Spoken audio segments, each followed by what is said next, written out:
Sometimes in America, the coldest nights don't come from the winter. They come from the people you trusted the most. This is Ethan Parker's story. A quiet man, a loyal husband, someone who gave everything he had and never once complained. On a snowy evening in Denver, Ethan sat inside a small cafe, warming his hands on a cup of coffee, trying to make sense of the distance growing between him and his wife, Lena.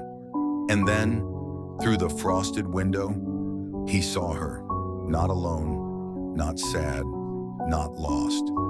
She was smiling with another man, a man she leaned toward, a man who made her eyes light up in a way Ethan hadn't seen in years. And in that moment, his whole world cracked silently. He didn't yell, didn't chase, didn't break. He just walked out into the cold Denver night, carrying a pain that only the quiet-hearted ever understand. When he reached home, the truth finally spilled. Lena admitted what Ethan already knew. Her heart wasn't his anymore. And Ethan, a man who built his whole world around her, stood there realizing he had nowhere left to stand.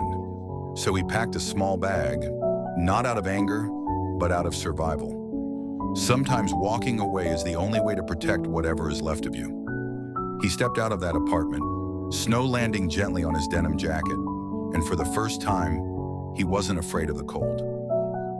Hours later, he found himself standing outside a community center, a place where broken people go not to be fixed, but to be understood.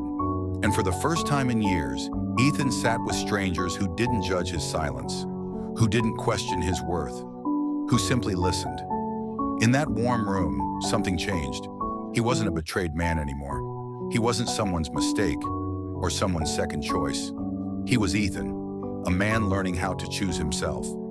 And as he walked back into the snowy Denver night, he whispered something he should have said long ago.